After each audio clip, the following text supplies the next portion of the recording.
पूर्णात् पूर्णमुदच्यते पूर्णस्य पूर्णमादाय पूर्णमेवावशिष्यते। ओम शांति शांति शांतिः। ओम नारायण परो व्यक्तात् अंडमव्यक्तसंभवम् अंडस्यान्तस्मिने लोकाः सप्तद्वीपा च मेदिनीम्। ओम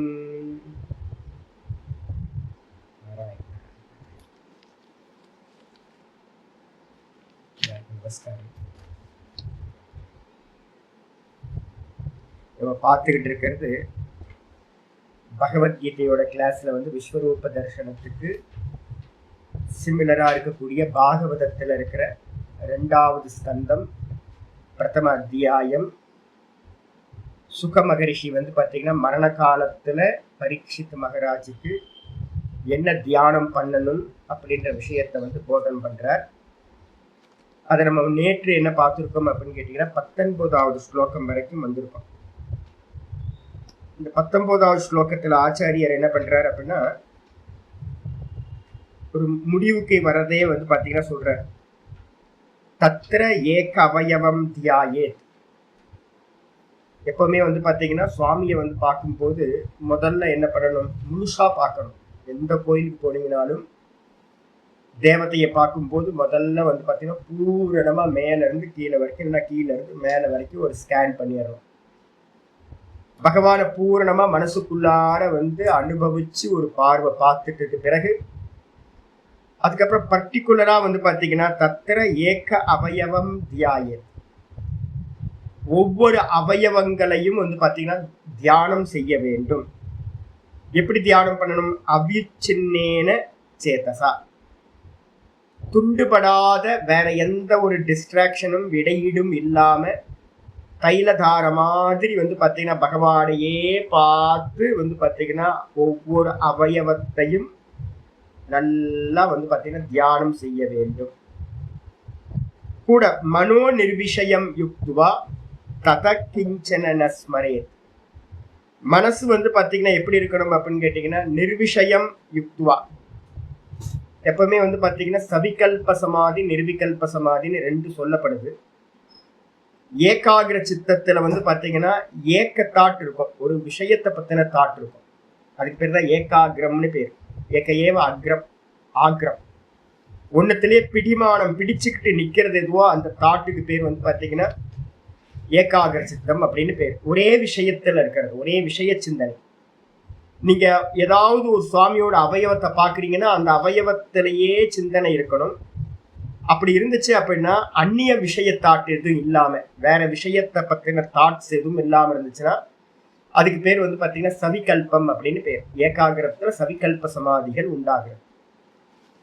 அப்போ பகவானை பார்க்கும்போது என்ன ஆகணும், மெதுவா மெதுவா பார்த்து பார்த்து பார்த்து பார்த்து வேற விஷய சிந்தனை இல்லாம போச்சுன்னா மனோ நிர்விஷயம் யுக்துவா, மனசை பாத்தீங்கன்னா வேறு விஷய சிந்தனை இல்லாம பண்ணிட்டு தத கிஞ்சன நஸ்மரே, வேற எந்த ஒன்றையும் ஸ்மரணம் பண்ணக்கூடாது. பதம் தத் பரமம் விஷ்ணோஹோ. இது என்ன ஆகும், சவிகல்ப சமாதி மெதுவா மெதுவா இம்ப்ரூவ் ஆக ஆரம்பிக்கும். இம்ப்ரூவ் ஆகுறதுன்னா என்ன அர்த்தம், ஸ்தூலத்தை பார்த்து பார்த்து பார்த்து பார்த்து பார்த்து நம்ம நினைக்கிறோம் பகவான் இந்த மகாபாகவதர்கள்லாம் நிறைய பக்த மகான்கள்லாம் பாத்தீங்கன்னா ரூபத்தை பார்த்தாங்க அப்படின்னு. ரூபத்தெல்லாம் பார்க்கல, அதெல்லாம் பாத்தீங்கன்னா என்ட்ரி கார்டு மட்டும்தான். அப்ப சுவாமிய பாத்தீங்கன்னா முதல்ல ரூபத்தை பார்த்துட்டு அவங்க உள்ளுக்குள்ளார எதை பார்த்தாங்கன்னு நமக்கு தெரியாதுல்ல, எவ்வளவு டிராவல் நடக்குது அப்படின்னு. தட தட தடன்னு உள்ள போயிட முடியும் அவங்களால. ஸ்தூலத்தை பார்த்து ஸ்தூலத்துக்கு அப்புறம் தன்மாத்திரைக்கு போய், தன்மாத்திரையில இருந்து பாத்தீங்கன்னா இந்திரியத்துக்கு போய், இந்திரியத்திலிருந்து மனசுக்கு போய், மனசுல இருந்து புத்திக்கு போய், புத்தியில இருந்து சுவாமிக்கே போயிடுவாங்க. அவங்க சுத்த தத்துவத்துக்கே பாத்தீங்கன்னா போகக்கூடிய சாமர்த்தியம் அந்த பக்திக்கு பாத்தீங்கன்னா இருக்கு. அப்ப மெதுவா மெதுவா அந்த விஷய சிந்தனை என்ன ஆகும்னு கேட்டீங்கன்னா ஸ்தூலத்திலிருந்து சூக்ஷ்ம தன்மை அடைஞ்சு அடைஞ்சு அடைஞ்சு ஒரு டைம்ல என்ன ஆயிடும், எந்த விஷய சிந்தனையும் இல்லாம மனசு பாத்தீங்கன்னா பிரசன்னமான தன்மையை அடையும். அதுக்கு என்ன பேரு அப்படின்னா, நான் நேற்று 2 பாவம் சொல்லியிருக்கேன். சவிகல்பத்துல ஏதாவது ஒரு விஷயத்துல மனசு நின்று போச்சு, மயங்கி போச்சு அப்படின்னா அதுக்கு பேரு உண்மணி பாவம். உண்மத்தங்காய வந்து பாத்தீங்கன்னா சாப்பிட்டு பைத்திய மாதிரி இருக்கிறது. அதே வந்து பாத்தீங்க அப்படின்னா அந்த விஷய சிந்தனையும் இல்லாம போச்சு அப்படின்னா அமனீபாவம், அமனீபாவோட மனமற்ற நிலையா இருக்கிறது. அதுதான் நிர்விஷயம் அப்படின்னு வந்து பாத்தீங்கன்னா சாஸ்திரத்துல சொல்லப்படுது. அமிர்த பிந்து உபனிஷத் சொல்லும் போதே ரொம்ப முக்கியமானது. அமிர்த பிந்து உபனிஷத் நான் சொல்லும் போது சொல்லிருக்கேன், மனோஹி த்விவிதம் புரோக்தம் சுத்தம் ச அசுத்தமேவச்ச. மனசுதான் 2 விதங்களா சொல்லப்படுது சாஸ்திரத்துல, சுத்த மனசு அசுத்த மனசு. அது என்ன பண்ணுது அப்படின்னு கேட்டீங்கன்னா, அசுத்தம் காம சங்கல்பம், சுத்தம் காம விவர்ஜிதம். எதையாவது காம சங்கல்பத்தோடு நம்ம சுவாமிக்கு முன்னாடி போய் நின்னோம் அப்படின்னா அந்த மனசு வந்து சுவாமிக்கு நைவேத்தியம் பண்ண முடியாது, இந்த மனசை அர்ப்பணம் பண்ண முடியாது. காம சங்கல்பத்தோடு சுவாமி பக்கத்துல போகவே கூடாது, சுவாமியை அன்போட தான் பார்க்கணும். அப்படி இல்லாம நம்ம எதையாவது ஆப்ளிகேஷனோட எனக்கு இதை பண்ணு அதை பண்ணு அப்படின்னா அது அன்பு இல்லை. அது அசுத்த மனசுலதான் வந்து பாத்தீங்கன்னா இது மாதிரி காம சங்கல்பங்கள் வரும். சுத்தம் வந்து எது அப்படின்னா காம விவர்ஜிதம், பக்தி, வெறும் பக்தி, அன்பு மட்டும் இருக்கிறது. அதே நேரத்தை சொல்லுது, மனையேவ மனுஷியானாம் காரணம் பந்த மோக்ஷயோகோ பந்தாய விஷயாசக்தம் முக்தியை நிர்விஷயம் ஸ்மிருதம். முக்தினா என்னப்பா, பந்தம்னா என்ன அப்படின்னு கேட்டீங்கன்னா, ஏதாவது ஒரு விஷய சிந்தனை இந்த மனசுல இருந்துச்சு அப்படின்னா அந்த விஷய சிந்தனை தான் வந்து பாத்தீங்கன்னா பந்தத்துக்கு காரணமாகுது. பந்தாய விஷயாசக்தம். அப்ப சவிகல்ப சமாதியே இருந்தாலும் கூட, சவிகல்ப சமாதிகளும் கூட அதுக்கெல்லாம் என்ன பேரு அப்படின்னா, ஏதாவது ஒரு நாமத்திலேயோ ஏதாவது ஒரு ரூபத்திலேயோ நீங்க மனசு வந்து அதே சிந்தனையில மாட்டிக்கிட்டாலும் சவிகல்ப சமாதிகள்னு சொல்ல 6 சமாதிகள் கூட என்ன பேரு அப்படின்னா சபீஜ சமாதிகள் அப்படின்னு பேர். அதுக்கு பேர் எல்லாத்துக்கும் சபீஜ சமாதின்னு என்ன அர்த்தம், அது பீஜத்தோட இருக்கு, இன்னும் அஜ்ஞானம் நாசமாகல அப்படின்னு அர்த்தமாகுது. அதையும் தாண்டி வந்து பாத்தீங்கன்னா போகும்போது நிர்விஷயமா ஆகிறது மனசு. வந்து பாத்தீங்கன்னா தத்துவத்திலேயே பகவானோட தத்துவத்தில் நிலை பெறும் போது, நிர்குண நிராகாரத்துக்கு போகும்போது அதுக்கு பேரு நிர்விஷயம் மனசுன்னு பேரு. அந்த நிர்விஷயம் தான் முக்தியை நிர்விஷயம் ஸ்மிருதம். முக்திக்கு வந்து பாத்தீங்கன்னா நிர்விஷயமான மனசு வேணும் அப்படின்னு வந்து பாத்தீங்கன்னா சொல்லுது. சத்சங்கத்வே நிசங்கத்வம், நிசங்கத்வே நிர்மோகத்வம், நிர்மோகத்வே நிச்சல தத்துவம். அந்த நிச்சல தத்துவத்தை அடைஞ்சாதான் நிச்சல தத்துவ ஜீவன் முக்தி. அப்ப வந்து பாத்தீங்கன்னா சவிகல்ப சமாதிகளை தாண்டும் போது என்ன நடக்குது அப்படின்னா நாமரூபம் விட்டு போகுது. நாமரூபம் விட்டு போனதுக்கு பிறகு வெறும் சொச்சமான வெறும் அவேர்னஸ், வெறும் கான்சியஸ்னஸ்ல பிரம்ம தத்துவத்துல நிக்கிறது இருக்குல்ல, அதுதான் நிர்விஷயமாகிறது, மனசு இல்லாம போறது. அதுதான் மோட்சம் என்று சொல்லப்படுது. அமிர்த பிந்து உபனிஷத் சொல்லுது, யதோ நிர்விஷயஸ்யாஸ்ய மனசோ முக்திரிஷ்யதே தஸ்மா நிர்விஷயம் நித்தியம் மனக்காரியம் முமுக்ஷுனா. எதனால வந்து பாத்தீங்க அப்படின்னா நிர்விஷயமா இருக்கிறதுக்கு வந்து முக்தி சொல்லப்பட்டிருக்கோ, மனசு எப்படி இருக்கணும், நிர்விஷயமா இருந்தாதான் அது முக்தி. அதனால என்ன பண்ணணும் அப்படின்னா தஸ்மாத் முமுக்ஷு என்ன பண்ணணும், முமுக்ஷுனா முமுக்ஷுக்களால் வந்து பாத்தீங்கன்னா சதா நித்தியம் மனக்காரியம் நிர்விஷயம். மனச வந்து பாத்தீங்கன்னா என்ன பண்ணணும் சுவாமி அப்படின்னா நிர்விஷயமா பண்ணணும். நிர்விஷயமா பண்ணாதான் அந்த நிர்விஷயமான மனசுக்கு தான் முக்தி என்று சொல்லப்பட்டிருக்கு. அதுக்கு இல்லாம சொல்லிருக்கு நிரஸ்த விஷயாசங்கம் சந்நிருத்தம் மனோஹிருதி யதா யாத்தி உன்மனீபாவம் ததா தத் பரமம் பதம். நிரஸ்த விஷயாசங்கம், இந்த மனசுல இருக்கிற எல்லா விஷயங்களையும் எடுக்கணும்.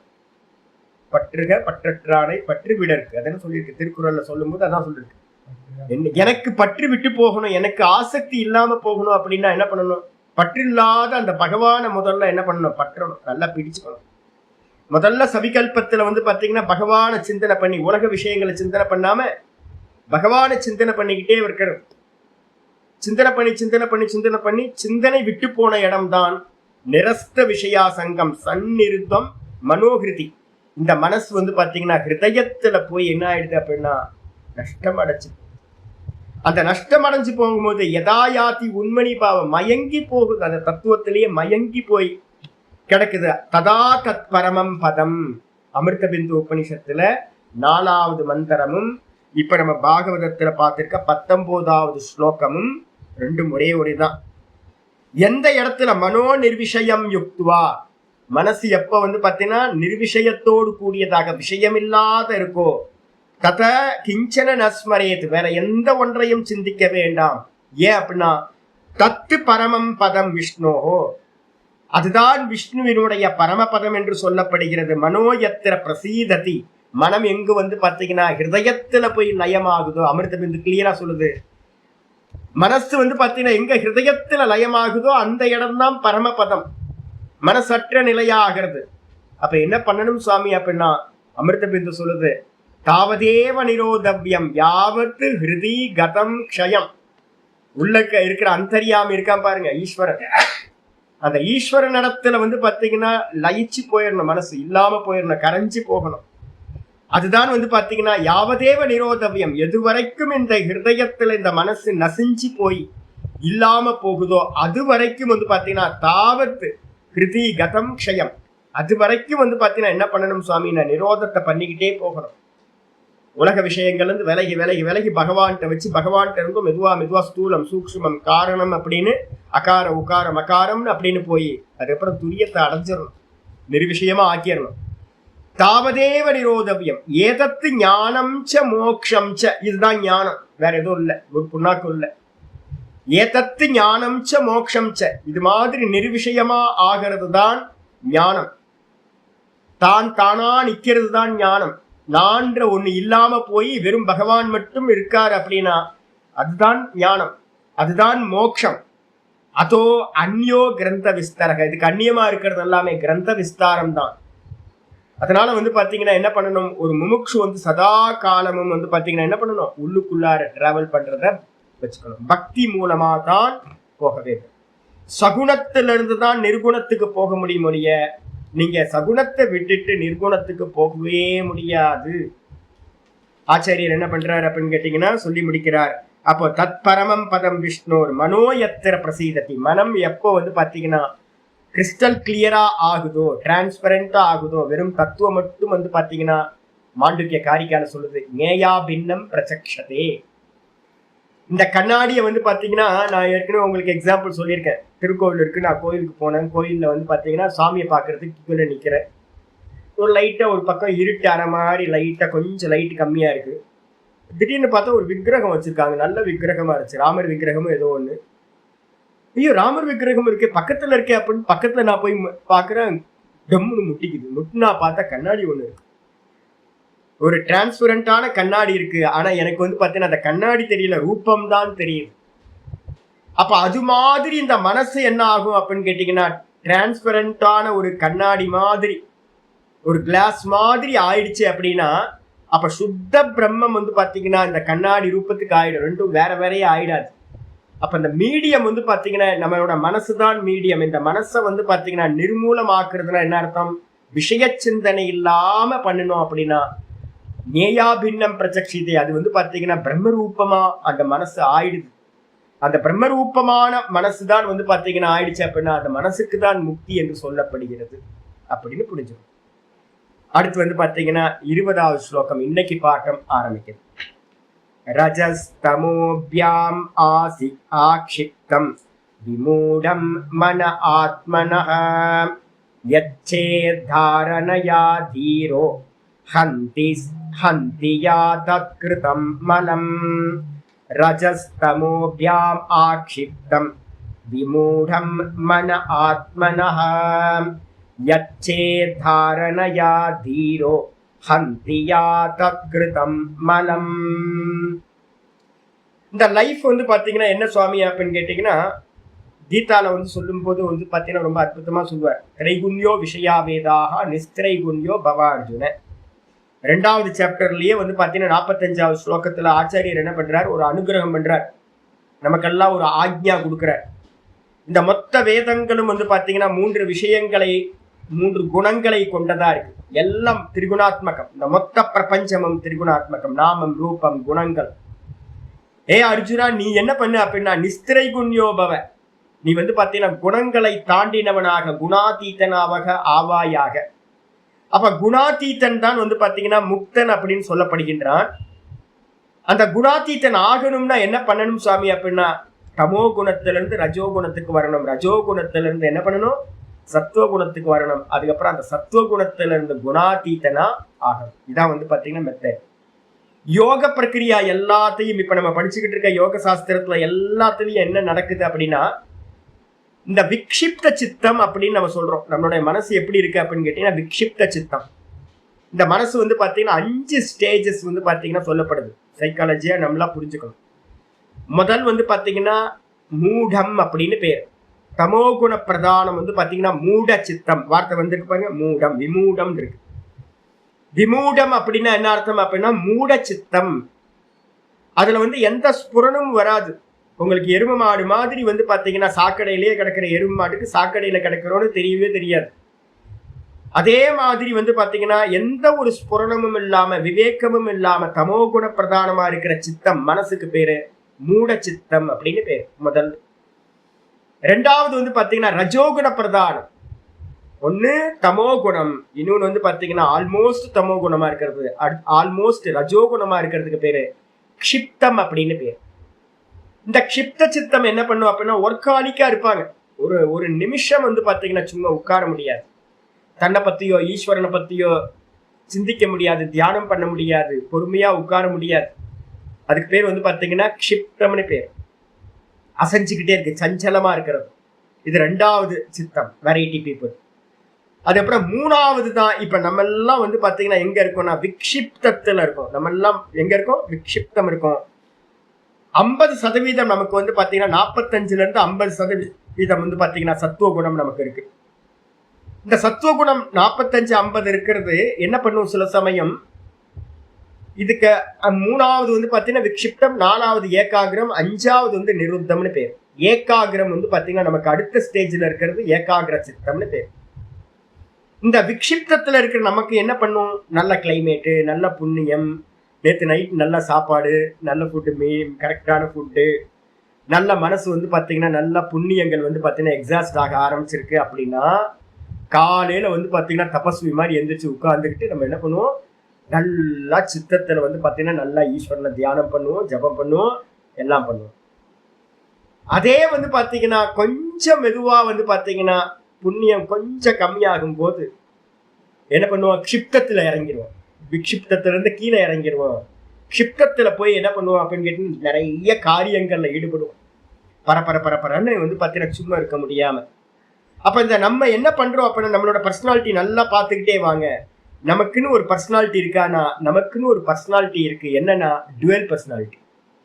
ஒரு பக்கம் யோகியும் இருப்பான், ஒரு பக்கம் வந்து பாத்தீங்கன்னா ரொம்ப கருமையும் இருப்பான், பக்தனும் இருப்பான், கூட வந்து பாத்தீங்கன்னா யாரு ஒர்க்காலிக்கா இருக்கிறவனும் இருப்பான்.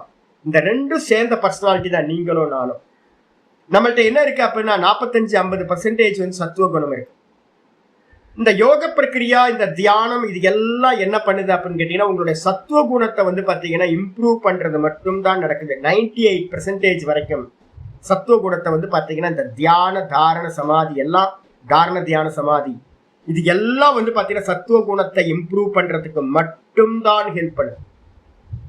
சத்துவ குணம் என்ன பண்ணுது அப்படின்னா நம்ம சொன்னோம்ல அந்த கண்ணாடியை வந்து பாத்தீங்கன்னா டிரான்ஸ்பரண்டா ஆக்குறது. கண்ணாடி எது அப்படின்னா நம்மளுடைய மனசுதான் வந்து பாத்தீங்கன்னா கண்ணாடி. அதுல ஏகப்பட்ட விஷயங்கள் இருக்கு. என்ன சுவாமி விஷயங்கள் இருக்கு அப்படின்னா ஆச்சாரியர் சொல்றார், சுகமுனிக மகரிஷி சொல்றார், ரஜஸ்தமோபியாம் ஆக்ஷிப்தம். ரஜஸ்னாலையும் தமசுனாலையும் வந்து பாத்தீங்க அப்படின்னா ஆக்ஷிப்தம் விமூடம் மனக. மனசு வந்து பாத்தீங்கன்னா ரஜோகுணத்தினால வந்து பாத்தீங்கன்னா பூரணமா க்ஷிப்தத்தை அடைகிறது. ஆக்ஷிப்தம்னா என்ன அர்த்தம் அப்படின்னு கேட்டா பூரணமா வந்து க்ஷிப்தத்துல இறங்கிறது, கீழே இறங்கிறோம். இந்த நடுவுல இருக்கிறது வந்து பாத்தீங்கன்னா ஆச்சாரியர் வந்து பாத்தீங்கன்னா யோக சாஸ்திரத்துல வியாச பாஷ்யம் சொல்றார், உபயப்பிரவாகினி அப்படின்னு பேர். இந்த மனசுக்கு பேர் வந்து உபயப்பிரவாகினி. இந்த விக்ஷிப்த சித்தத்துல இருக்கிறவனுக்கு பேரு நம்ம எல்லாம் உபயப்பிரவாகினி. மேலையும் போவோம், கீழையும் போவோம். வண்டு மாதிரி. இந்த வண்டு என்ன பண்ணும்? மலத்திலையும் போய் உட்காரும், அதுக்கப்புறம் பூலையும் போய் உட்காரும், ரெண்டுத்தையும் பண்ணும். இந்த மலத்துல உட்கார்றது வந்து பாத்தீங்கன்னா சில சமயம் வந்து பாத்தீங்கன்னா தன்னை வேற ஒரு பர்சனாலிட்டியை நினைச்சுக்கிட்டு தேனில போய் தேனி உட்கார்ந்து நான் தன்னை தேனின்னு நினைச்சுக்கும். ஆனா தேனியை பாத்தீங்க அப்படின்னா என்ன பண்ணும்? வெறும் பூக்கள்ல மட்டும் இருக்கிற தேனை மட்டும் தான் எடுக்கும், மலத்துல போய் உட்காராது. அப்ப நம்மளுடைய மனசு வந்து பாத்தீங்கன்னா இப்படி இருக்கிற மனசு வந்து பாத்தீங்கன்னா மனக ஆத்மனக ஆக்ஷிப்தம்.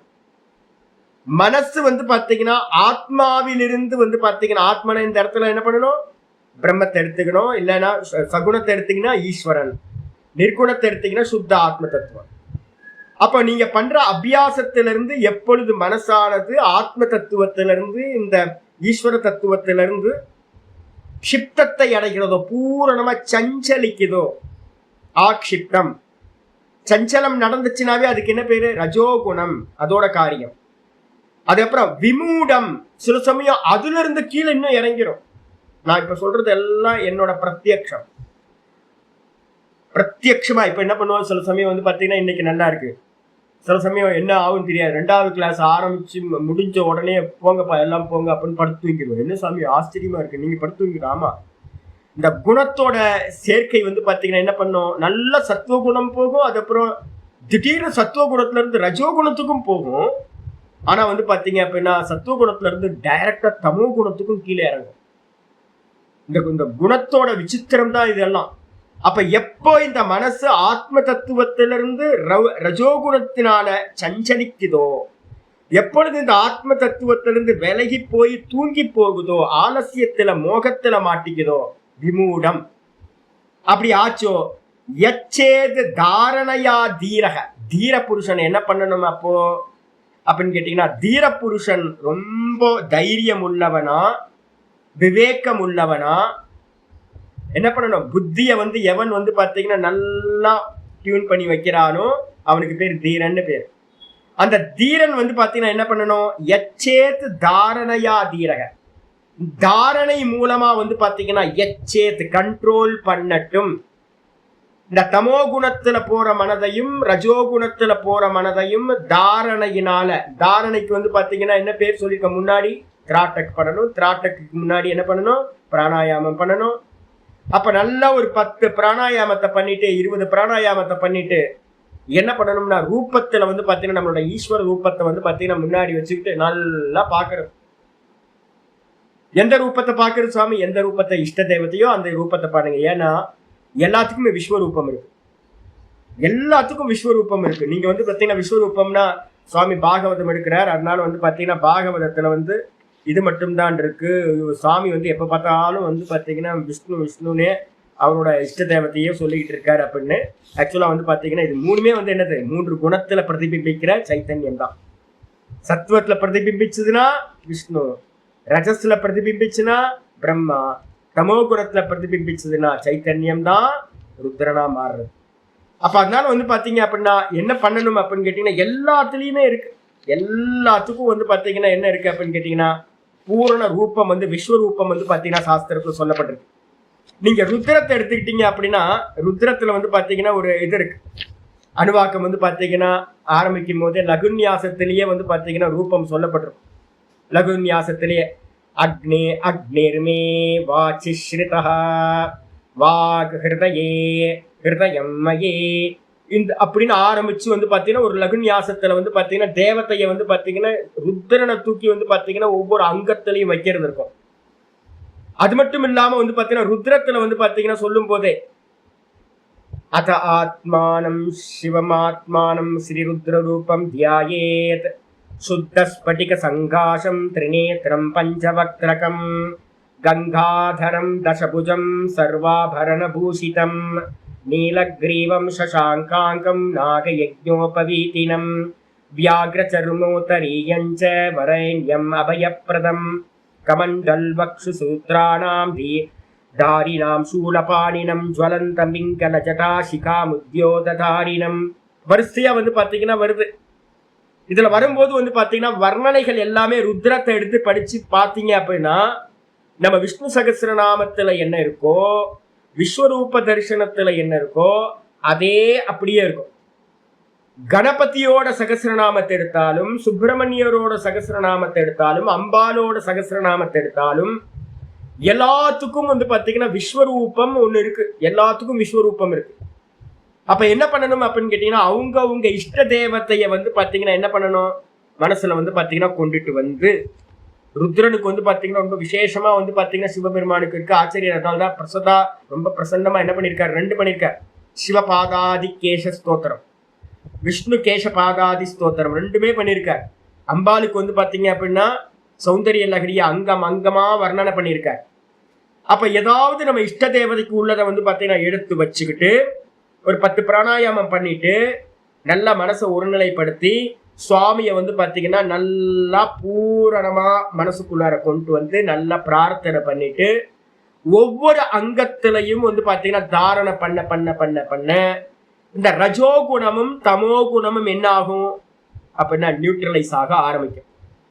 50% இருக்கக்கூடிய நம்மளுடைய சத்துவ குணம் மெதுவா மெதுவா 50, 55, 60, 65 அப்படின்னு சத்துவ குணம் இன்க்ரீஸ் ஆக ரஜோகுணமும் தமோ குணமும் என்னாகும்? ஹந்தி, நாசத்தை அடையும்.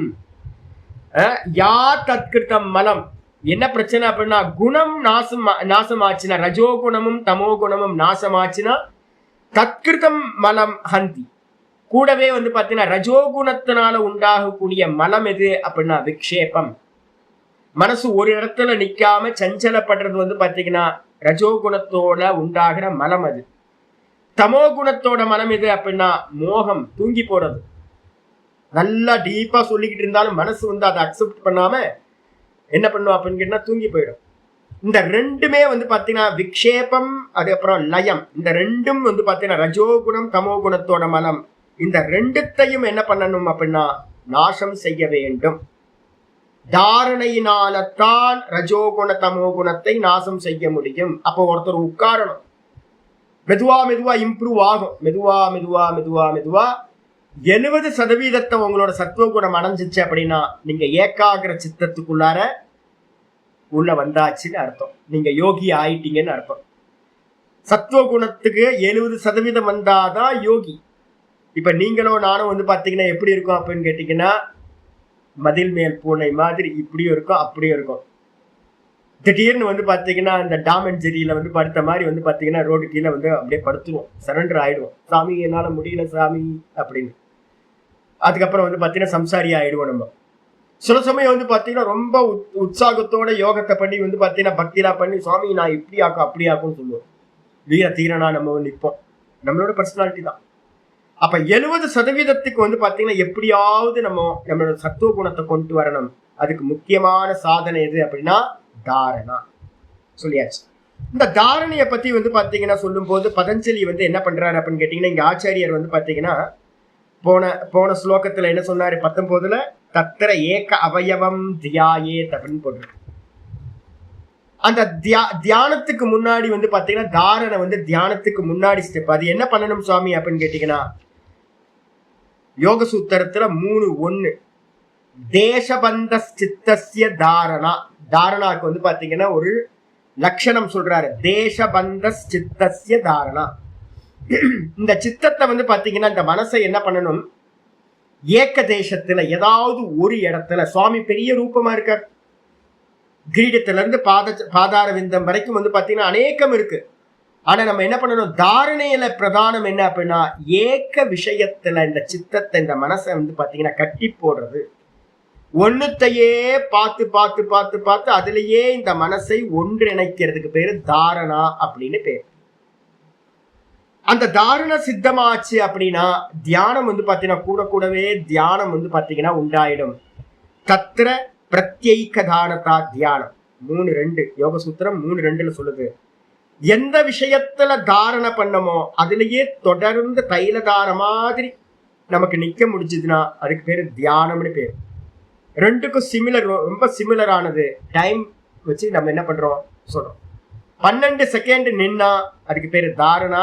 மனசு அதே விஷயத்துல 144 செகண்ட் நின்னுச்சு அப்படின்னா அது தியானம் ஆயிடுது. அப்ப தொடர்ந்து நிக்கிறது. இப்ப ஜபம் பண்றோம்ல 108 ஜபம் இப்ப நம்ம பண்றோம். அதெல்லாம் என்னன்னு கேட்டீங்கன்னா தாரணைக்கான அபியாசம் தான். நம்ம ஓம் ஓம் ஓம் ஓம் சொல்றோம், ஓம் நம சிவாய் சொல்றோம். இதெல்லாம் என்ன இதா அப்படின்னா தாரணைக்கான பிராக்டிஸ், அபியாசம் பண்ணிக்கிட்டு இருக்கோம். ஒரு ஜபமாலை எடுத்தோம் அப்படின்னா 108 தாட்டும் வந்து பாத்தீங்கன்னா எனக்கு என்ன ஜபம் பண்றனோ அதே தாட்டு வந்துச்சு அப்படின்னா வேற எந்த தாட்டும் உள்ள வராம நான் எப்ப பண்றனோ அப்ப நான் தாரணையில பாஸ் ஆயிட்டேன் அப்படின்னா தியானத்துக்கு வந்து ஆரம்பிச்சிட்டேன் அப்படின்னு நமக்கு தெரியும். 2-3 மாலை வந்து பாத்தீங்கன்னா நமக்கு நல்லா எந்த சிந்தனையும் இல்லாம விஸ்ராந்தியா ஓம் நம சிவாய, ஓம் நமோ நாராயணாய, ஓம் எந்த நாமத்தை எடுத்திருக்கோமோ அந்த நாமம் தொடர்ந்து போச்சு அப்படின்னா நீங்க தியானத்துல மெதுவா மெதுவா மெதுவா இம்ப்ரூவ் ஆயிட்டு தாரணை முடிஞ்சு தியானத்துக்கு வந்தாச்சு. அப்ப இதெல்லாம் வந்து பாத்தீங்கன்னா ஆச்சாரியார் சொல்ற 21வது ஸ்லோகம். யஸ்யாம் சந்தார்யமானாயா யோகினோ பக்தி லக்ஷணஹ ஆசு சம்பத்யதே யோக ஆஶ்ரயம் பத்ரமீக்ஷதஹ பத்ரமீக்ஷதஹ. யஸ்யாம் சந்தார்யமானாயா யோகினோ பக்தி லக்ஷணஹ ஆசு சம்பத்யதே யோக ஆஶ்ரயம் பத்ரமீக்ஷதஹ. நம்ம எல்லாம் பொதுவா நினைச்சுக்கிட்டோம் என்னன்னு கேட்டீங்கன்னா பக்தி ரொம்ப ஈஸின்னு நினைச்சுக்கிட்டோம்.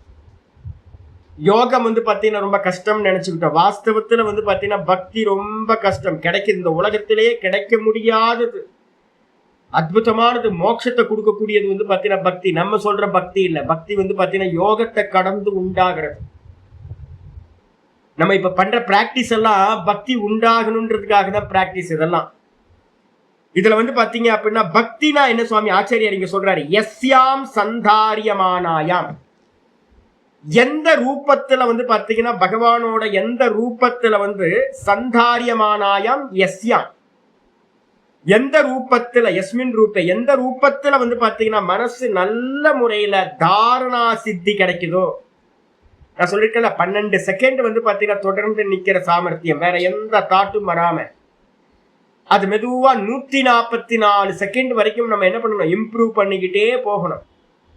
அப்படி பண்ண பண்ண பண்ண உங்களுக்கு என்ன ஆகும், சத்துவகுணம் அதிகமாயிட்டே போகும். அப்படிப்பட்ட யோகிக்கு என்ன கிடைக்குது அப்படின்னா, நான் ஏற்கனவே உங்களுக்கு சொல்லிருக்கேன் 70% வந்து பாத்தீங்கன்னா சத்துவகுணம் ஆரம்பிக்கும், ஏகாகிர சித்தம்.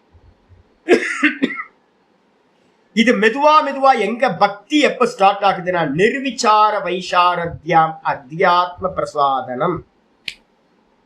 வாஸ்தவத்துல வந்து பாத்தீங்கன்னா சவிதர்க்கம், நிர்விதர்க்கம், சவிச்சாரம், நிர்விச்சாரம் அப்படின்னு மொத்தம் 4 சமாதி சொல்லப்படுது.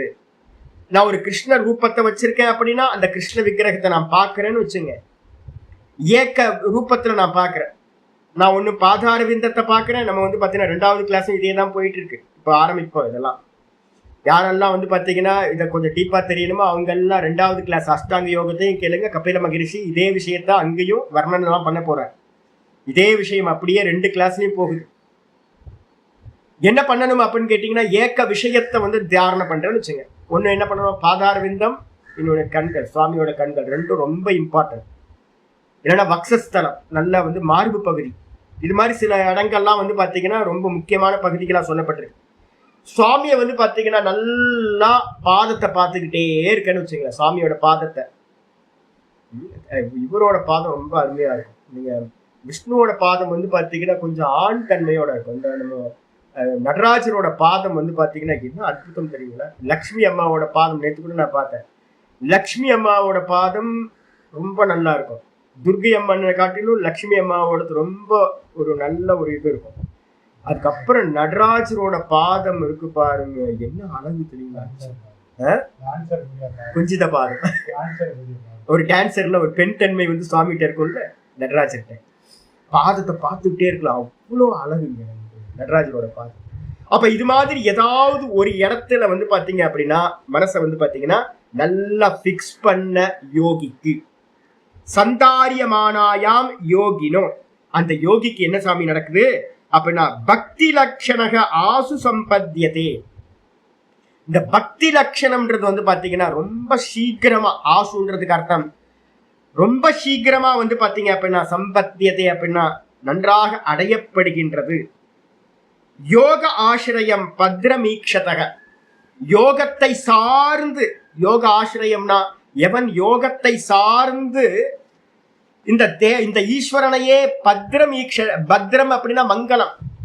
ஈஸ்வரனோட பாதங்கள் வந்து பாத்தீங்கன்னா நான் பிரதானமா சொல்றது வந்து ஆரம்பத்துல இருக்கிறவங்க எல்லாரும் என்ன பண்ணுங்க அப்படின்னா ஃபர்ஸ்ட் எடுத்தோன்னு வந்து பாத்தீங்கன்னா சுவாமியோட பாதார விந்தத்தை தான் நமக்கு பார்க்கணும். ஏன் அப்படின்னா அதுதான் பாப்பங்களை நாசம் பண்ணக்கூடியது.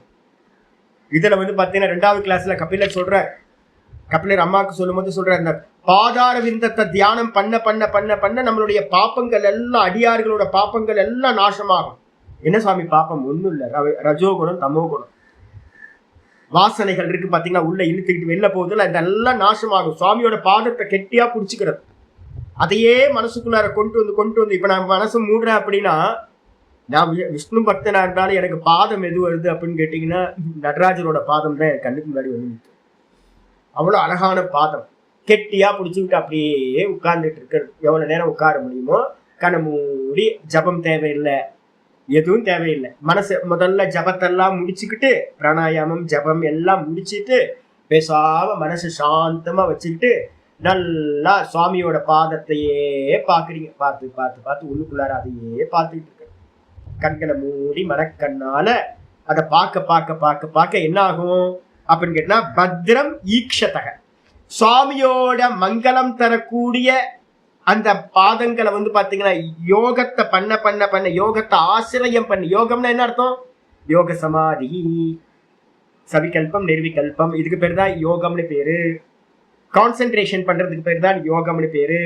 அப்ப சுவாமியோட பாதங்கள்லயே மனசை நல்லா வைக்க வைக்க வைக்க, யோகத்தை ஆசிரியம் பண்ணி சுவாமியவே பார்த்துக்கிட்டு இருக்க ஆசு பக்தி யோகினோ பக்தி லட்சணக சம்பத்தியதே, ரொம்ப சீக்கிரமா அவன் பக்திய லட்சணமா உடையதை அடைகிறான்.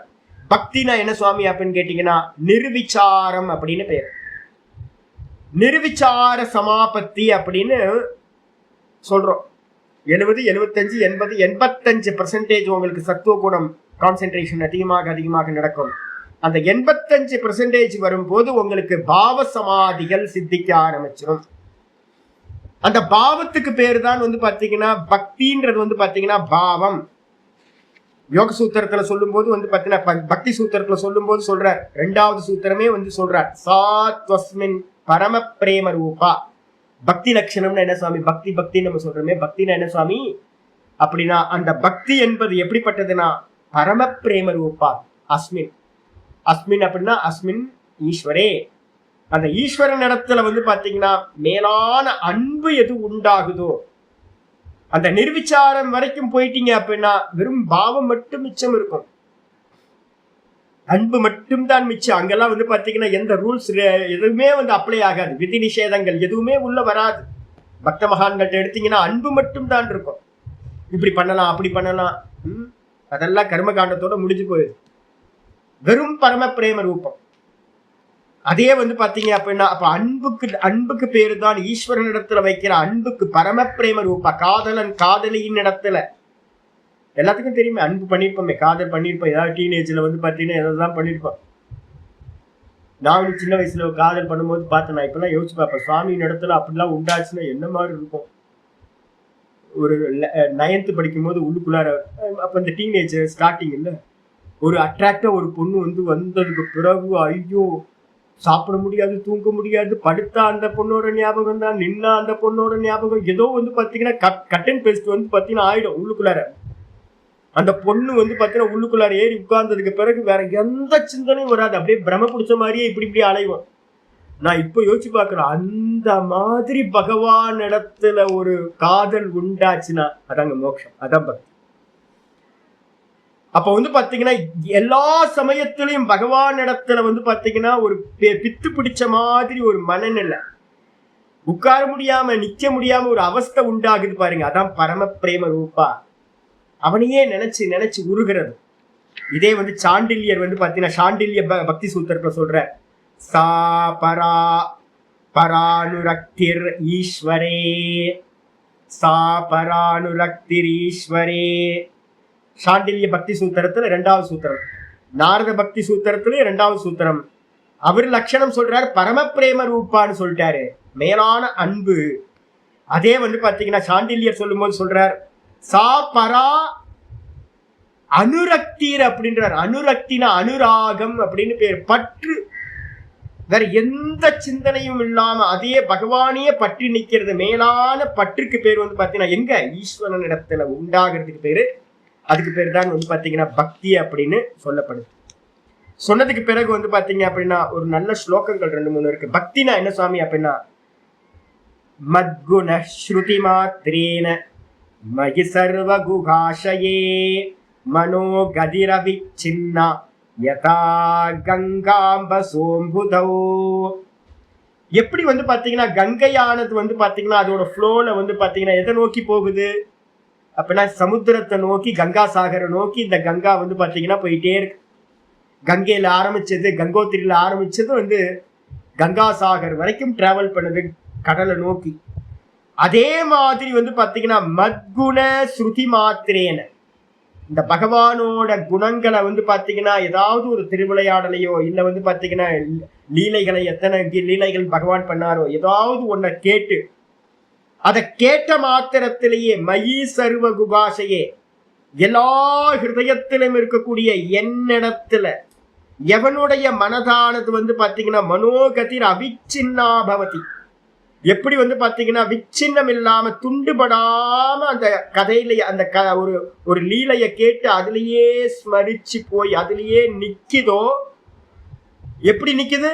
கங்கை வந்து பாத்தீங்கன்னா சமுத்திரத்தை அடையிற மாதிரி இந்த சித்தவிருத்திகள் எல்லாம் அதையே சிந்திச்சு சிந்திச்சு சிந்திச்சு உள்ள ஹிருதயத்துல இருக்கக்கூடிய அவனிடத்துல எப்படி போய் ஒன்று கலந்து இல்லாம போகுதோ அதுக்கு பேர் தான் பக்தி.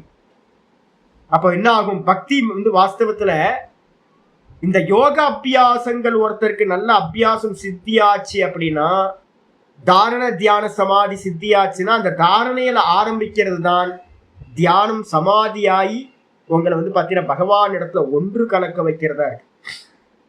அதனால வந்து பாத்தீங்க அப்படின்னா பக்தின்றதுக்கு அர்த்தம் என்ன அப்படின்னு கேட்கும்போது சொல்றாரு, லட்சணம் பக்தி யோகசிய நிர்குணசிய ஹிருதாகிருதம் அகைத்துக்கிய வியவகிதா யா பக்திக்கு புருஷோத்தமை. புருஷோத்தமன் இடத்துல வைக்கிற பக்தி எப்படி இருக்கணும்? அகைத்துக்கா பக்தி இருக்கணும். வேற எந்த விஷயமும் அவன் இடத்துல இருக்கவே கூடாது. எதை பண்ணு அதை பண்ணு, அதெல்லாம் சின்ன குழந்தைங்களோட 3ஆம் கிளாஸ் 2ஆம் கிளாஸ் ஸ்டூடெண்டோட எனக்கு இதை கொடு அதை கொடுன்னு நம்ம பண்றோமே, அதெல்லாம் எங்க வந்து பாத்தீங்கன்னா அகைத்துக்க பக்தி இருக்கோ, நிர்குணசிய உதாகிருதம், நிர்குணத்துல வந்து பாத்தீங்கன்னா பகவான் தான் நிர்குணமா இருக்கார், அவர் தான் சகுணமா இருக்கார், இந்த உலகம் எல்லாம் இல்லவே இல்லை, வாஸ்தவத்துல இந்த உலகம் எனக்கு தேவையே இல்லை, பகவான் மட்டும்தான் வேணும் அப்படின்னு எந்த ஒரு தடைகளும் இல்லாம எந்த நினைவு இருக்கோ அந்த நினைவுக்கு பேர் தான் பக்தி அப்படின்னு பேர். அது மட்டும் இல்ல, அனன்ய மமதா விஷ்ணோ மமதா பிரேம சங்கதா பக்தி ரித்யுச்சதே பீஷ்ம பிரகலாத உத்தவ நாரதைகி. அருமையா ஒரு ஸ்லோகம் சொல்லுது. என்னோட ஆள், என்னோடவன், மமதா அனன்ய மமதா, நானும் அவனும் வேற வேற இல்லை, என்னோடவன். கிருஷ்ணன் வந்து பாத்தீங்கன்னா என்னோடவன், என்னுடையவன் அவன். அடியார் உடையார் நம்ம சொல்றோம் பாத்தீங்களா? அடியார்னா என்ன அர்த்தம் அப்படின்னு கேட்டீங்கன்னா பகவானை வந்து பாத்தீங்கன்னா அப்படியே நான் என்னோடவன் அப்படின்னு வந்து பாத்தீங்கன்னா மமத்துவம் வந்து பாத்தீங்கன்னா பகவான் இடத்துல உண்டாகணும். என்னோட பிள்ளை, என்னோட குழந்தை அப்படின்னு நம்ம வச்சிருக்கோம். அது மாதிரி என்னோட ஈஸ்வரன் அப்படின்னு வந்து பாத்தீங்கன்னா விஷ்ணுவின் இடத்துல மமதா இருக்கணும். என்னோடவன், நான் தான் அவன், எனக்குள்ளார அவன் இருக்கான் அப்படின்னு பிரேம சங்கதா, நல்லா பிரேமத்தினால பற்றுக்கொள்ளக்கூடியதா, பிரேமத்தோட பாண்டேஜ் ஆயிருக்கணும்.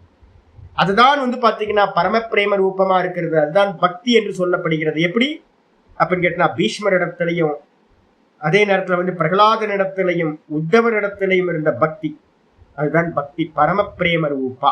புரிஞ்சுங்க? அப்ப அந்த பரம பிரேம ரூபமா இருக்கக்கூடிய அந்த பக்தி எப்ப உண்டாகும் அப்படின்னா, நீங்க எப்ப வந்து பாத்தீங்கன்னா ஒரு ஈஸ்வரன் இடத்துல தாரண மெதுவா மெதுவா மெதுவா பார்க்க ஆரம்பிக்கிறீங்களோ சத்துவகுணம் இன்க்ரீஸ் ஆயிடுது. சத்துவகுணம் 85% வரும்போதுதான் நம்ம பக்த மகான்களோட கதைகள்லாம் கேட்கிறோமே, ஐயோ இந்த நந்தனார்கிட்ட இருக்கக்கூடிய பக்தி எனக்கு எப்ப வரும், அப்ப ஏங்குறோம் அப்படின்னா கோரா கும்பட்டு இருந்த பக்தி எனக்கு எப்ப வரும் அப்படின்னு கேட்கிறோம். அப்படின்னா சத்துவகுணம் வந்து பாத்தீங்கன்னா உயரும். சத்துவகுணம் உயர்றதுக்காக தான் இந்த தாரணா சொல்லப்படுது. அப்போ சத்துவகுணம் அதிகமாக அதிகமாக அதிகமாக ஆசு சம்பத்தியத்தை பக்தி லட்சணக, பக்திக்கு லட்சணம் என்ன சொல்றோமோ அந்த பிரேம ரூபம் நிர்விச்சார சமாதியானது, இந்த பிரேம சமாதின்னு நம்ம சொல்றோம் பாத்தீங்களா, பாவ சமாதின்னு, அது வந்து பாத்தீங்க அப்படின்னா ஈஸியா சீக்கிரமா உண்டாகி விடுகிறது. அதுக்கப்புறம் ராஜ உவாச்ச, அடுத்த ஸ்லோகம் 22வது ஆரம்பிக்குது. ராஜோவாச்ச, யார் ராஜா? பரீட்சித். பரீட்சித் வந்து பாத்தீங்கன்னா கேட்க ஆரம்பிக்கிறார். யதா சந்தாரியதே பிரம்மன் தாரணா யத்ர சம்மதா யாத்ருஷீ வா ஹரேதாசு புருஷஸ்ய மனோமலம். ராஜோவாச்ச யதா சந்தார்யதே பிரம்மன் தாரணா யத்ர சம்மதா யாத்ருஷீ வா ஹரேதாசு புருஷஸ்ய மனோமலம். பிடிச்சிட்டான். நல்ல பரீட்சித் வந்து பார்த்தீங்கன்னா சுவாமி சொன்னதை நல்லா உள்வாங்கிட்டான். அப்ப எங்க இருந்தா ஆரம்பிக்கணும்? நம்ம சொன்னோம்ல 20வது ஸ்லோகத்துல சொன்னோம்ல, ரஜோ குணத்திலிருந்தும் தமோ குணத்திலிருந்தும் உண்டாகிற சஞ்சலம், க்ஷிப்த மனசு, அதுக்கப்புறம் விமூடம்ன்ற மயக்கம், மோகம், தமோ மனத்தோட மலம், இந்த ரெண்டும் போகணும்னா என்ன பண்ணணும்? எச்சேத்து தாரணையா தீரன்னு சொல்லியிருக்கு 20வது ஸ்லோகத்துல. அப்ப பரீட்சித்துக்கு வந்து புரிஞ்சு போச்சு என்னன்னு கேட்டீங்கன்னா, எனக்கு பக்தி வரணும் அப்படின்னா முதல்ல என்ன பண்ணணும்? பக்தி வர்றதுக்கு முன்னாடி தாரணை பண்ணணும். லைனை பிடிச்சிட்டான் பையன். அப்ப சொல்றாரு, என்ன பண்றாருன்னா, ராஜன் கேட்கிறார் பரீட்சித்து, யதா சந்தாரியதே பிரம்மன், ஹே பிரம்மன், ஹே பிரம்ம மகரிஷியே, யாரு? சுக மகரிஷி, பிரம்மஸ்வரூபமா இருக்கிறவர். ஹே பிரம்மன், யதா சந்தாரியத்தை, எந்த விதமா, யதா யதான்றது வந்து பாத்தீங்கன்னா எந்த விதமா, சாஸ்திரத்துல சொல்லப்பட்டபடி எந்த விதமா சந்தாரியத்தை நன்றாக தாரணை செய்யப்பட்டால், தாரணா எத்திர சம்மதா, சம்மதான்றதுக்கு அர்த்தம் வந்து பாத்தீங்கன்னா சாஸ்திரம், யோக சாஸ்திரங்கள்ல வந்து பாத்தீங்கன்னா என்ன சொல்லப்பட்டிருக்கோ அது யோக சாஸ்திரங்களுக்கு சம்மதமா இருக்கிறதோ, அதுக்கு ஏற்புடையதா இருக்கிறதோ, அப்படிப்பட்ட தாரணை வந்து பாத்தீங்கன்னா எத்திர, எந்த விஷயத்துல, எத்திரனா எஸ்மின் விஷயம், எந்த விஷயத்துல தாரணை செய்யப்பட்டால் வந்து பாத்தீங்கன்னா சந்தாரியத்தை, சாதாரணையானது செய்யப்பட்டால், யாதிருஷீவா, எந்த விதமான தாரணை செய்யப்பட்டால், ஹரேத், ஹரேத் அப்படின்னா நாசம் செய்யுமோ எது? ஆசு புருஷஸ்ய மனோமலம், புருஷனுடைய மனுஷனுடைய மலமானது, மனசுல இருக்கக்கூடிய நிறைய ஆசா பாசங்கள் வச்சுக்கொள்ள, ஈஸ்வரன்கிட்ட இருக்கக்கூடிய ஆசா பாசங்கள் எல்லாம் லோக விஷயத்திலேயே இருக்கு, புத்திர பௌத்திரம் எல்லாத்துலயும் இருக்கு. அதுல இருக்க வரைக்கும் சம்சாரியா தான் இருப்போம், திரும்ப திரும்ப பிறந்துகிட்டு இருப்போம். இப்ப நம்ம சொன்ன காதலிட்ட வந்து காதலன் வைக்கிற மாதிரி ஒரு காமுகன் வந்து பாத்தீங்க அப்படின்னா, எப்படி வந்து ஒரு காமுகன் ஒரு ஸ்திரீ இடத்துல வந்து பாத்தீங்கன்னா அடைஞ்சாதான் உண்டு, அடையாத வரைக்கும் வந்து பாத்தீங்கன்னா அவனால இருக்க முடியாதோ, அது மாதிரி விரகதாபம் வந்து எப்படி உண்டாகுதோ, அதே மாதிரி ஒரு பக்தி வந்து பாத்தீங்கன்னா உண்டாச்சு அப்படின்னா என்ன ஆகும்? புருஷஸ்ய மனோமலம், புருஷனுடைய மனசுல இருக்கக்கூடிய மலங்கள் எல்லாம், ராக துவேஷங்கள் எல்லாம், காம குரோத லோப மோக மதம் மாத்சரியம் சஞ்சலம் மலம் எல்லாமே வந்து பாத்தீங்க அப்படின்னா ஹரேத், எந்த விதமான தாரணை செய்வதால், எதனிடத்தில் தாரணை செய்வதால் யோக சாஸ்திரத்துல சம்மதமுடையதா எது சொல்லப்பட்டிருக்கோ அந்த தாரணை வந்து பாத்தீங்கன்னா எப்படி மனோமலங்களை நாசம் செய்யுமோ அதை வந்து பாத்தீங்க அப்படின்னா என்ன பண்ணுங்க, எனக்கு சொல்லுங்க அப்படின்னு கேட்கிறான். பரீட்சித் வந்து பாத்தீங்கன்னா கேட்கின்றான். கேட்ட மாத்திரத்துல வந்து பாத்தீங்கன்னா ஹரேத்ன்றதுக்கு அர்த்தம் அழியுமோ, எப்போ எந்த தாரணை செய்யறதுனால அழிஞ்சு போகுமோ இந்த மனோமலங்கள் அப்படின்னு கொஸ்டின். நம்ம என்ன பண்ணோம்? சொல்லுங்கள் அப்படின்னு சுவாமிகிட்ட கேட்கிற மாதிரி போட்டுக்கோம். ஸ்ரீ சுக உவாச்ச, ஸ்ரீ சுக உவாச்ச. அப்ப இந்த இடத்துல வந்து பாத்தீங்கன்னா 2 கொஸ்டின் எடுத்துக்கணும். எத்திரன்றதுக்கு அர்த்தம் எஸ்மின் விஷயே, எந்த ரூபத்துல தாரணம் பண்ணணும், ஒண்ணு.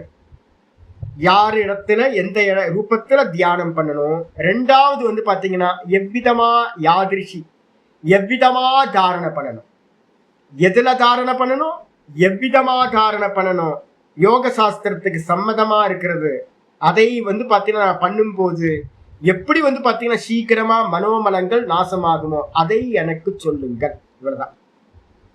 ஸ்ரீ சுக உவாச்ச ஜிதாசனோ ஜிதஸ்வாசோ ஜிதசங்கோ ஜிதேந்திரியः ஸ்தூலே பகவதோ ரூபே மனசந்தாரயேத் தியா. ஸ்ரீ சுக உவாச்ச ஜிதாசனே ஜிதஸ்வாசோ ஜிதசங்கோ ஜிதேந்திரியः ஸ்தூலே பகவதோ ரூபே மனசந்தாரயேத் தியா. சுக உவாச்ச. சுகர் என்ன சொல்றாரு அப்படின்னு கேட்டீங்கன்னா, ஜிதாசனே, ஜிதாசனோ அப்படின்னா ஜிதாசனக. ஜிதாசனோன்னா என்ன அர்த்தம்? ஆசனத்தை ஜெயித்தவன் வந்துருது பாருங்க. அஷ்டாங்க யோகம் அடுத்த கிளாஸ்ல நம்ம பாக்குறோம்ல. கபில முனிவர் வந்து தேவகுதிக்கு வந்து பாத்தீங்கன்னா அஷ்டாங்க யோகத்தை சொல்லும் போது ஆசனத்தை பத்தி சொல்ற. அதேதான் இங்கேயும் ஆரம்பத்திலேயே ஆசனத்தை பத்தி கொஞ்சம் சொல்லியாச்சு.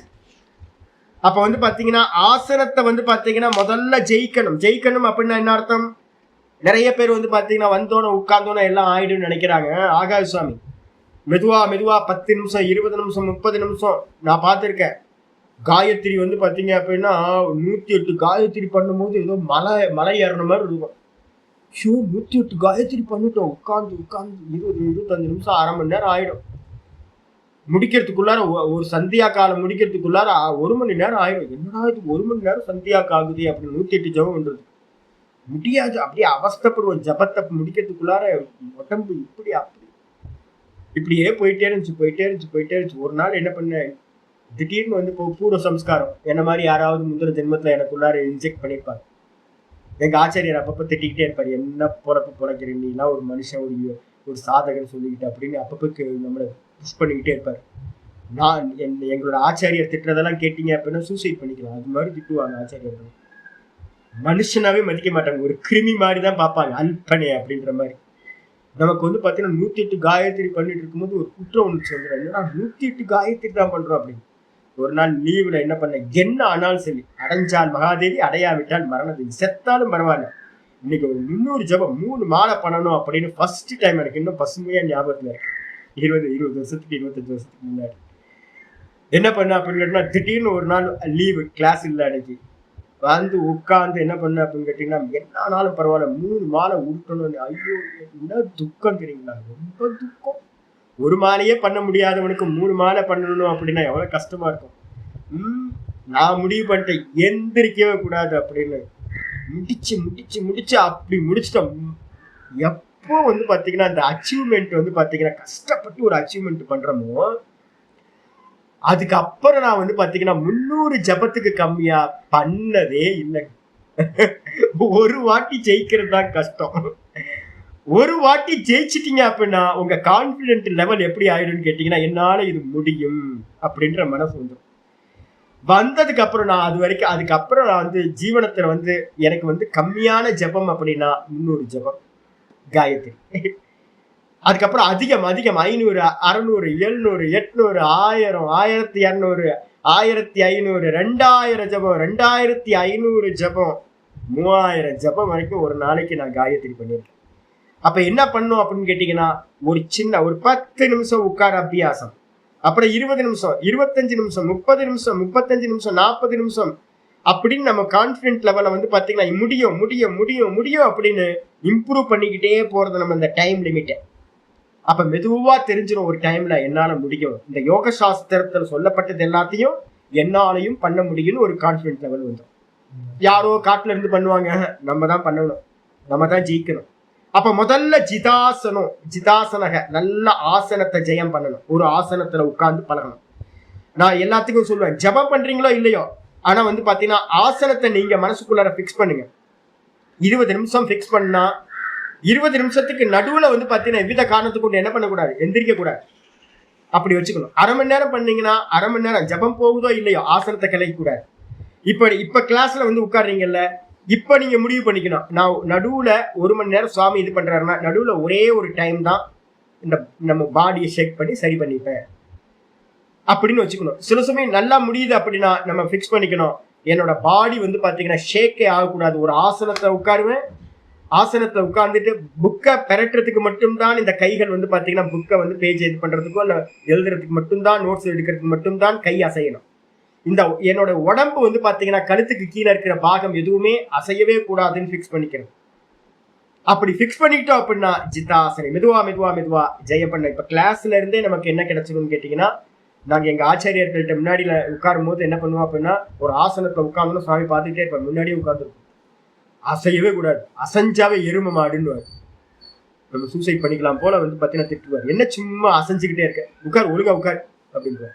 அசையவே கூடாது. பூர்ணமதக சொல்லிட்டா அடுத்த பூர்ணமதகம் முடிக்கிற வரைக்கும் வந்து பாத்தீங்கன்னா ஏக ஆசனத்துல அப்படியே இருந்து உள்ள வலிக்காம இருக்குமா, சுகமாவா இருக்கும். மெதுவா ஹேபிட் ஆயிடும். 1 மணி நேரம் நல்லா ஸ்திரமா கிளாஸ்ல உட்கார ஹேபிட் வந்துடும். 1.25 மணி நேரம் வந்துடும். நான் இன்டைரக்டா அதுதான் பண்றது. கிளாஸ் நடத்த உங்களுக்கு ஆசன சித்தி மெதுவா வந்துடும். ஜிதாசனம், ஜிதஸ்வாசம். ஜிதஸ்வாசம் என்ன அர்த்தம்? நான் சொல்லியிருக்கேன்ல, பிராணாயாமத்தோட முதல் அச்சீவ்மெண்ட் என்னது அப்படின்னு கேட்டீங்கன்னா, பூரக கும்பக ரேச்சகைகி. நல்லா பூரக கும்பகம் ரேச்சகம் பண்ண பண்ண பண்ண பண்ண மெதுவா அபியாசம் பலமாக 10 ரவுண்டு 20 ரவுண்டு பண்ற போது தேசகால சங்கியாபி பரிதிருஷ்டோ தீர்க்க சூக்ஷ்மக யோக சூத்திரம் சொல்லுது. நல்லா பாத்தீங்கன்னா பிராணனை எங்க நிப்பாட்டணும்னு பாத்துக்கிறது. எது வரைக்கும் இன்ஹேல் பண்றீங்க அப்படின்னா, எது வரைக்கும் செஸ்ட் வரைக்கும் இன்ஹேல் பண்றீங்களா, இல்ல வயிற்று வரைக்கும் இன்ஹேல் பண்றீங்களா, இல்ல நாபி வரைக்கும் இன்ஹேல் பண்றீங்களா, இல்ல மூலாதாரம் வரைக்கும் இன்ஹேல் பண்றீங்களான்னு இன்ஹேல் பண்றத பாத்தீங்கன்னா கணக்கு வச்சுக்கணும். அதே மாதிரி பாத்தீங்கன்னா அதுக்கு பேர் தேச பரிதிருஷ்டம்னு பேரு. கால பரிதிருஷ்டம், எத்தனை செகண்ட் இன்ஹேல் பண்றோம், எத்தனை செகண்ட் எக்ஸேல் பண்றோம், எத்தனை செகண்ட் கும்பகம் பண்றோம், பூரக கும்பக ரேச்சகத்தை எவ்வளவு பண்றோம்னு காலத்தை வச்சுக்கிறது. கால பரிதிருஷ்டம். அதுக்கப்புறம் பாத்தீங்கன்னா ரவுண்டு, எத்தனை ரவுண்டு பண்றோம். முதல்ல 5 ரவுண்டு, அதுக்கப்புறம் 10 ரவுண்டு, அதுக்கப்புறம் 15 ரவுண்டு, அதுக்கப்புறம் 20 ரவுண்டுக்கு பாத்தீங்கன்னா கொண்டு வந்துடணும். இது மாதிரி பிராணாயாமத்தை பண்ண பண்ண பண்ண உங்களுக்கு என்ன கிடைக்கும் சொல்லியிருக்க, தீர்க்க சூக்ஷ்மஹா. முதல் அச்சீவ்மெண்ட் தான். உங்க பிராணன் பாத்தீங்கன்னா நல்லா பாத்தீங்கன்னா லென்த்தியா, எலாஸ்டிக் மாதிரி நல்லா லென்த்தாக சூக்ஷ்ம தன்மையை அடையும். இந்த பிராணன் நல்லா லென்த்தாக மனசு நிக்க ஆரம்பிக்கும். மனசு நிக்க நிக்க நீங்க எந்த விஷயத்துல பாத்தீங்கன்னா மனசை தாரணை பண்ணணும்னு நினைக்கிறீங்களோ அது ஈஸியா சம்பவிக்கும். தொடர்ந்து ஒரு சுவாசத்தை வரைக்கும் பாத்தீங்கன்னா லென்த் பண்ணுங்க. இப்ப சுவாசம் பாத்தீங்கன்னா ஒரு 15 செகண்ட் போகுது அப்படின்னா, இன்ஹேல் எக்ஸேல் பாத்தீங்கன்னா இன்ஹேல் பண்றது பாத்தீங்கன்னா வேகமா இன்ஹேல் பண்றோம், எக்ஸேல் பண்றது நமக்கு பாத்தீங்க அப்படின்னா 3 செகண்ட் 4 செகண்ட்லயே மூச்சை பாத்தீங்கன்னா விட்டுருவோம். 3 செகண்ட் இழுப்போம், 4 செகண்ட் இழுப்போம், அதுக்கப்புறம் விட்டுருவோம்.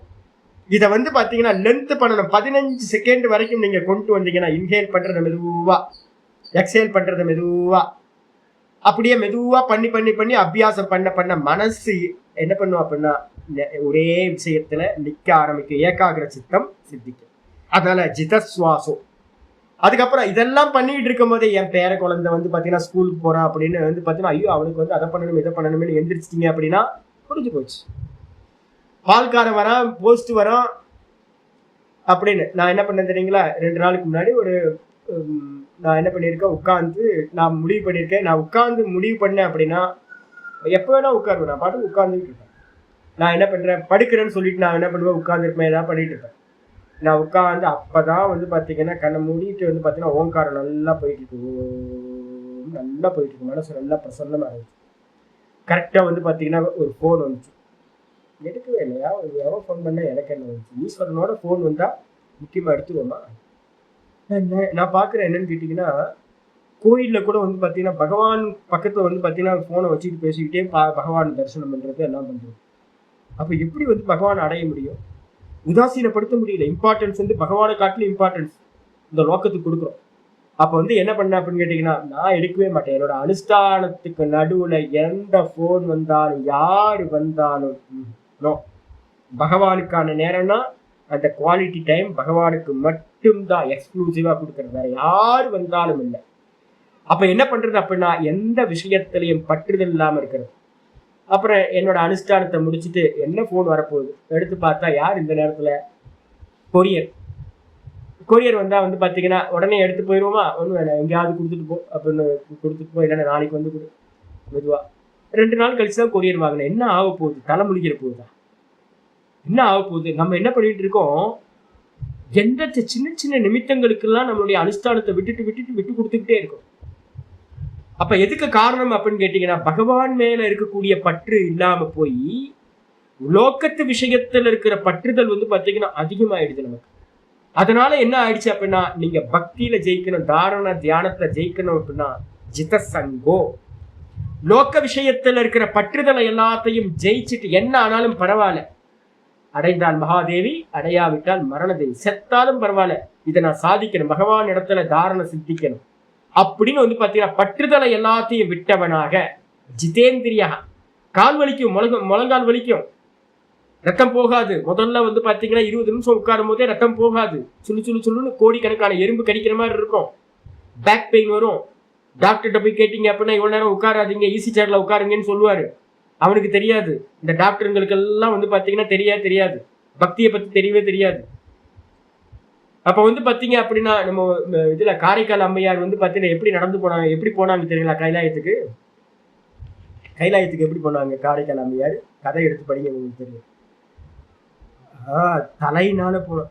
எப்படிங்க நடந்து, எப்படிங்க போவாங்க, இப்படிலாம் பண்ண முடியுமா அப்படின்னு எங்களையே கேட்பாங்க. இந்த என்னோட கால் வந்து அப்படியே மேல இருக்க தோல் எல்லாம் போய் எலும்பு தெரிய ஆரம்பிச்சிருச்சு. உள்ளுக்குள்ளார இருக்க காலோட எலும்பு இல்ல, உள்ளங்கால் எலும்பு. எவனாவது ஒரு பிசிஷியன் டாக்டர் பார்த்தானா இதெல்லாம் தப்புங்கன்னுவான். ஐயோ இது மாதிரிலாம் பண்ணக்கூடாது அப்படின்னுவான். இவனுக்கு பக்தியை பத்தியோ ஈஸ்வரனுக்காக பண்ற தபசை பத்தியோ ஈஸ்வரனை அடையிறதுக்காக பண்றதோ, கண்ணப்ப நாயனரை பத்தி கேட்டீங்க அப்படின்னா அதெல்லாம் மித்துங்க அப்படின்வான். அதெல்லாம் பொய், எவனோ கதை பண்ணி வச்சிருக்கான் அப்படின்னு. பக்த மகான்களோட எந்த ஸ்டோரியும் ஒரு பிசிஷியன்ட்ட போய் கொடுத்தீங்க அப்படின்னா அவனால ஏத்துக்கவே முடியாது. ஏன்னா அவனுக்கு பக்தியே தெரியாது. இப்ப நம்ம என்ன பண்ணணும் அப்படின்னு கேட்டீங்கன்னா, என்ன ஈஸ்வரனுக்காக ஒண்ணு பண்றோம் அப்படின்னா அதனால வந்து லாபம் தான் கிடைக்க முடிய, கெட்டது நடக்காது. அப்ப என் தேகத்துக்கு என்ன நடந்தாலும் பரவாயில்ல அப்படின்னு ஜிதேந்திரியக அப்படின்னா கை காலு கர்மேந்திரியங்களையும் ஞானேந்திரியங்களையும் நல்ல முறையில வந்து கண்ட்ரோல் பண்ணி, கண்ணை திறக்க கூடாதுன்னா கண்ணை திறக்க கூடாது. சுவாமியை பார்க்கிறேன்னா சுவாமியை பார்த்துக்கிட்டே இருக்கணும், என்ன ஆனாலும் பரவாயில்ல. வேற விஷயங்கள்ல போகாம இந்த இந்திரியங்களை எல்லாத்தையும் ஜெயிச்சுட்டு எதுல படணும்? ஸ்தூலே பகவதோ ரூபே, பகவானோட ஸ்தூல ரூபத்தை எடுத்தோன்னு வந்து பாத்தீங்கன்னா ஹை ஜம்ப் பண்றது. எனக்கு பக்தி மனசுல இருக்கு, புண்ணாக்கு 4 இடி இடிக்கணும். நிறைய பேர் அது மாதிரிதான் அலையிறாங்க. எடுத்தோன்னு வந்து பாத்தீங்கன்னா மேல போய் உட்கார்றது, பக்தியே இல்லை வெளியில. எடுத்தோன்னு நம்மளுடைய கான்சியஸ்னஸ் எங்க இருக்கணும், நம்ம தாரணை எங்க பண்ணணும் அப்படின்னா ஸ்தூலே பகவதோ ரூபே. மூர்த்தி தியானம் பண்ணோம் அப்படின்னா நம்மளை வந்து கேவலமா பாக்குறது. வேதாந்திகள் எல்லாமே வந்து பாத்தீங்கன்னா இவங்கெல்லாம் வந்து பிளே ஸ்கூல் போல இருக்கு, சின்ன பசங்க போல இருக்கு, போடா. நிறைய பேர் வந்து பாத்தீங்கன்னா அது மாதிரி நினைச்சிட்டு இருக்காங்க. முதல் பக்தி நமக்கு எங்க உண்டாகணும் அப்படின்னா, ஆராதனை பண்றது எல்லாம் சுவாமிக்கு அலங்காரம் பண்ணி பாக்குறது எல்லாம் தாரணைக்காக தான் பண்றோம். மனசுல வரணும். நம்ம நிறைய விஷயங்களை லோக விஷயங்களை தாரணை பண்ணி வச்சிருக்கோம், உள்ளுக்குள்ள நிறைய அதான் தோணுது மனசுல. அது எல்லாம் விலகி போய் சுவாமியோட ரூபம் மட்டும் நிக்கிற மாதிரி என்ன பண்ணணும்? ஸ்தூல ரூபத்தை முதல்ல ஸ்தூலம், அதுக்கப்புறம் சூக்ஷ்மம், அதுக்கப்புறம் அதிசூக்ஷ்மம் அப்படின்னு டிராவல் பண்ணணும், உள்ளுக்குள்ளார டிராவல் பண்றது. அப்ப முதல்ல வந்து பாத்தீங்கன்னா ஸ்தூலே பகவதோ ரூபே, ஸ்தூலமான பகவான் ரூபத்துல மனசந்தார ஏத்து தியா, புத்தியினால், தியா அப்படின்னா புத்தியினால் மனதை என்ன பண்ணணும் அப்படின்னு கேட்டீங்கன்னா நன்றாக ஸ்தூல ரூபத்துல தாரணை செய்யப்பட வேண்டும் சொல்லியாச்சு. 6:25 வந்து பாத்தீங்கன்னா நிர்குணம் சொல்லப்பட்டிருக்கு. 6:25 பகவத்கீதையில சொல்லும் போதே சொல்லுது, ஷனை ஷனை ருபரமேத் புத்தியா திருதி கிரஹீதயா ஆத்மசம்ஸ்தம் மனக்ருத்வா ந கிஞ்சிதபி சிந்தையேத். முதல்ல வந்து பாத்தீங்கன்னா என்ன பண்ணணும் அப்படின்னா பகவானோட ரூபத்துல வந்து ஷனை ஷனை ருபரமேத் எடுத்தோட வந்துராஜ் சுவாமி அபியாசம் பண்ணணும். மெதுவா மெதுவா உட்கார்ந்து உட்கார்ந்து விடாப்பிடியா ஹடம் பிடிக்கணும். பகவானை வந்து பாத்தீங்கன்னா நீ வேணும் எனக்கு அப்படின்னு ஹடம் பிடிச்சாதான் பகவான் கிடைப்பார். நம்ம பண்ணணும் மெதுவா மெதுவா மெதுவா தாரண சக்தியை வந்து ஷனை ஷனை ரூபரமேத். வெளி விஷயங்கள்ல இருந்து மெதுவா மெதுவா வந்து பாத்தீங்கன்னா என்ன பண்ணணும்? விவேக புத்தியினால இந்த மனசை இந்திரியங்கள்ல போகாம தடுத்து நிப்பாட்டி ஆத்மசம்ஸ்தம் மனக்கிருத்வா, இந்த மனசை என்ன பண்ணணும்? நிர்குண ஆத்மா சொல்லியிருக்கு. ஆனா நம்ம என்ன பண்ணணும்? முதல்ல விராட் ஆத்மால ஸ்தூலத்துல வந்து பாத்தீங்க அப்படின்னா மனசை நிப்பாட்டி நிப்பாட்டி நிப்பாட்டி நகிஞ்சி தப்பி சிந்தையது, வேற எந்த ஒன்றையும் சிந்திக்காமல் பகவானோட ஸ்தூல ரூபத்திலேயே தாரணையை செய்து பழக வேண்டும் சொல்லியாச்சு. இதுக்கப்புறம் இருக்கிறது நம்ம நாளைக்கு பார்க்கலாம் ஜி. ஓம் பூர்ணமத பூர்ணமிதம் பூர்ணாத் பூர்ணமுதச்யதே பூர்ணஸ்ய பூர்ணமாதாய பூர்ணமேவாவசிஷ்யதே. ஓம் சாந்தி சாந்தி சாந்தி. ஹரி ஓம் ஸ்ரீ குருभ्यो நமः. हरि ओम. ओम श्री कृष्णाय परमात्मने नमः. श्री कृष्ण कृष्ण कृष्ण कायेन वाचा मनसेन्द्रियैर्वा बुद्ध्यात्मना वा प्रकृते स्वभावात् करोमि यद्यत् सकलं परस्मै नारायणायेति समर्पयामि. ओम तत्सत् इति परब्रह्मार्पणमस्तु. नारायण नारायण नारायण जी. யாரெல்லாம் பகவத்கீதை கேட்டுட்டு இருக்கீங்களோ இப்ப பாகவதம்னு போட்டுட்டு இருக்க எல்லா இதையும் நீங்க கேட்டுருங்க. யோக சூத்திரத்துல சொல்லிட்டு இருக்கேன், பாகவதம் சொல்லிட்டு இருக்கேன். அது எல்லாம் கேளுங்க. எல்லாத்துலயும் சிமிலாரிட்டி வந்து பாத்தீங்கன்னா இருக்கு, அதுக்காக தான் எடுத்துட்டு இருக்கேன். இது கன்க்ளூஷன் எங்க உங்களுக்கு முடிவடையும்னா, இந்த 12th சாப்டர் பக்தி யோகம் எடுக்கும் போது நான் இதெல்லாம் எதுக்காக சொல்றேன் அப்படின்றது உங்களுக்கு ஃபுல்ஃபில் ஆயிடும் உங்களுக்கு. அதனால யாரெல்லாம் பகவத்கீதை கேட்குறீங்களோ பாகவதத்தையும் கேட்டுக்கிட்டே வாங்க. இதுவும் அதுவும் ஒரே மாதிரி தான் இருக்கு.